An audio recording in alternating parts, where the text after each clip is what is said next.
Thưa anh chị em, suốt tuần vừa rồi do ảnh hưởng của áp thấp nhiệt đới cho nên là trời lúc nào cũng u ám hết, xám xịt. Rồi thì mưa lất phất và có cả mưa to nữa. Trong cái túi của anh chị em lúc mới vào cổng đó, trong cái túi có áo mưa không? Rõ ràng là có nghĩa là đề phòng tối hôm nay mưa to này, cho nên mới có áo mưa đó. Nhưng tôi ở đây thì tôi biết rõ, mặc dù bị đe dọa như thế nhưng ban tổ chức vẫn tiếp tục miệt mài làm việc, vẫn họp hành, vẫn lên phương án, rồi vẫn dọn sân khấu vĩ đại như thế này. Và biết bao nhiêu người, mỗi người một việc. Và có một điều quan trọng nữa là thầm thị cầu xin. Thế rồi rất là bất ngờ, tối hôm qua gần 9 giờ tối tôi mới về đến nhà, thì thấy trời tạnh mưa hẳn, rồi các em đang tổng dợt ở đây. Và hôm nay chúng ta có một buổi chiều và buổi tối tuyệt vời như thế này. Thế anh chị em không vỗ tay à?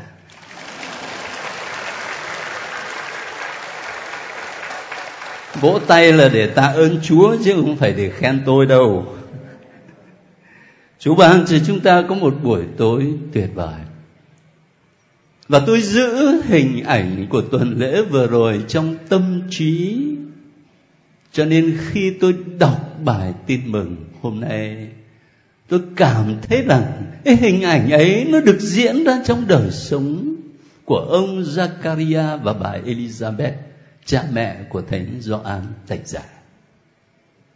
Anh chị em nhớ lại coi, hai ông bà sống chung với nhau lâu lắm rồi, cao niên rồi, nhưng mà hình như bầu khí của gia đình nặng nề lắm, chỉ vì không có một đứa con.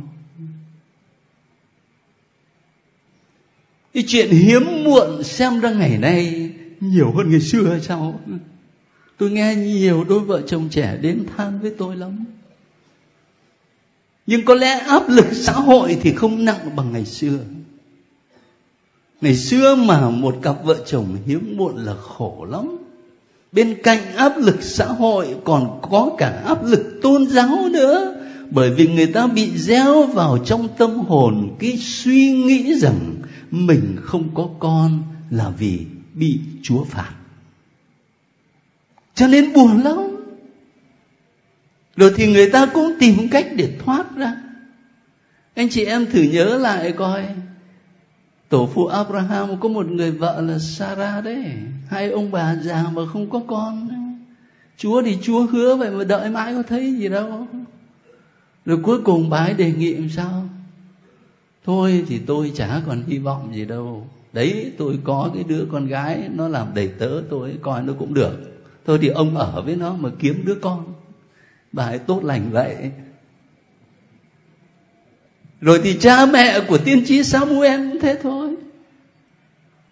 Không có con đến nỗi mà người vợ than với chồng, và chồng phải an ủi bằng một lời rất là dễ thương.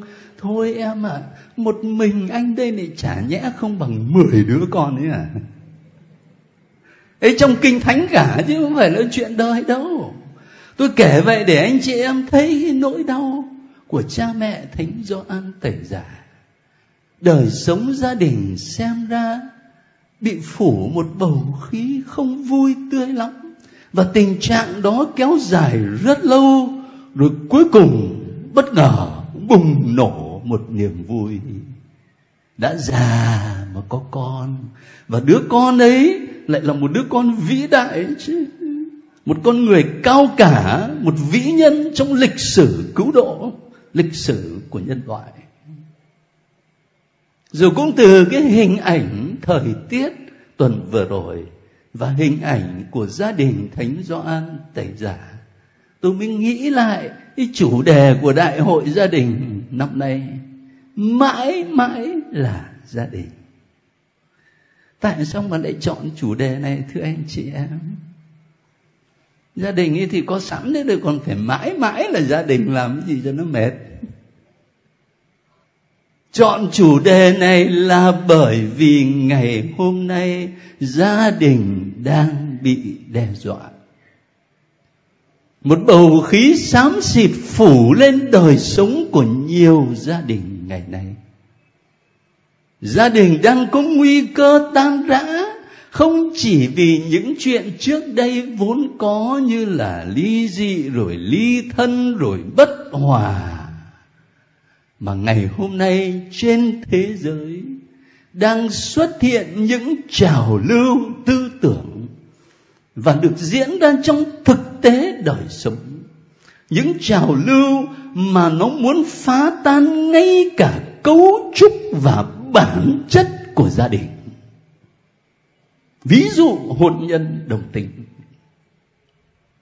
Mới hôm nào có người ở bên nước ngoài gọi điện thoại về cho tôi tâm sự, bảo cha ơi kỳ này bên này có nhóm phản đối, không có ngày người cha và cũng không có ngày người mẹ, mà chỉ có ngày gia đình thôi. Tại sao vậy? Bởi vì hai ông đực rựa lấy nhau để kiếm đứa con nuôi. Cả hai ông đều là cha cả, có mẹ đâu. Rồi lại hai bà cũng lại sống với nhau, rồi đi xin đứa con về nuôi. Chỉ có ngày của mẹ thôi chứ làm cái gì có ngày của cha. Cho nên thôi dẹp, không có ngày của cha, không có ngày của mẹ, chỉ có ngày của gia đình. Nhưng mà cái gọi là gia đình ấy nó có còn là gia đình không? Cái gọi là gia đình ấy nó có đúng với bản chất ơn gọi gia đình không? Thế tôi đặt câu hỏi như vậy là anh chị em mới thấy rõ, mãi mãi là gia đình.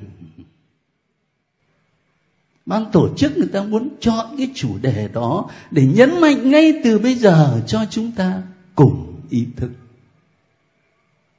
Mà giả như những trào lưu tư tưởng ấy nó chưa chạm đến gia đình Công giáo Việt Nam, thì chúng ta hôm nay vẫn cứ phải đối diện với những khó khăn thử thách trong đời sống gia đình. Nào là khó khăn kinh tế, nào là khó khăn xã hội, nào là con cái nghiện ngập, nào là thử thách bệnh tật. Nhiều thứ khó khăn, nó cũng là một bầu khí xám xịt cho đời sống gia đình. Và vì thế phải nhắc nhau để mãi mãi sống ý nghĩa của gia đình. Vậy thì tôi xin hỏi anh chị em là người Công giáo ở đây này. Thế thì người Công giáo có cái gì khác người ngoài Công giáo khi nói đến gia đình? Khi nói đến việc bảo vệ hạnh phúc gia đình, tôi không nghĩ là chúng ta giỏi hơn người khác về kỹ năng tâm lý. Thì tôi cũng thấy ở đây có rất nhiều lớp về kỹ năng tâm lý. Nhưng mà tôi tin là nhiều anh chị em ngoài Công giáo giỏi hơn cả chúng ta. Và cũng không chỉ vì biết những cái định luật tâm lý đấy mà tự nhiên gia đình nó hạnh phúc.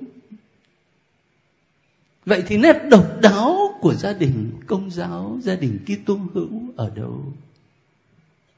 Khi quay nhìn lại gia đình cha mẹ của Thánh Gioan Tẩy Giả, và khi nghe các anh chị lên đây chia sẻ tối hôm nay, tôi đều thấy có một điểm chung, đó là niềm tin vững chắc vào Thiên Chúa và đời sống cầu nguyện.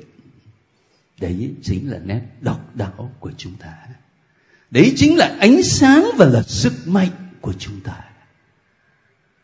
Tin tưởng vững chắc vào Chúa và cầu nguyện, để trong mọi sự có thể khám phá ra thánh ý của Thiên Chúa trong gia đình của mình, chứ không chỉ là theo tính toán của thế gian.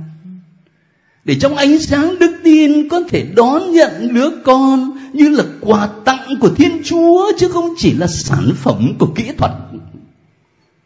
Để trong đức tin biết nuôi dưỡng và giáo huấn con cái theo đường lối của Thiên Chúa, chứ không chỉ là theo những tính toán và khôn ngoan của người đời. Và cũng chính trong đức tin ấy mà chúng ta tìm được sức mạnh để cùng nhau vượt qua những khó khăn thử thách và mãi mãi là gia đình. Thưa anh chị em, nếu không phải là tất cả ở đây thì tôi dám nghĩ là hầu hết anh chị em ở đây không những là có kinh nghiệm, nhưng mà đã vượt qua rất nhiều khó khăn thử thách và đang sống trong một gia đình tương đối hạnh phúc và bình an. Thế nhưng tổng giáo phận Sài Gòn thì không chỉ có bằng này gia đình. Ở đây chỉ là một phần rất nhỏ, và vì thế không chỉ là chúng ta giữ cho gia đình của mình mà quy tụ với nhau ở đây tối hôm nay, còn là đón nhận một sứ mạng để trở thành những tông đồ cho đời sống gia đình, trở thành những tông đồ để giúp cho những gia đình Công giáo khác giữ vững niềm tin, sống đời sống cầu nguyện và sống ơn gọi gia đình như lòng Chúa mong muốn. Tôi thực sự cảm phục anh chị em, bởi vì anh chị em đã ngồi ở đây suốt từ 5 giờ chiều cho đến bây giờ, và có những người đã có mặt từ 3 giờ chiều. Cho nên tôi không dám làm mất thời giờ nhiều của anh chị em.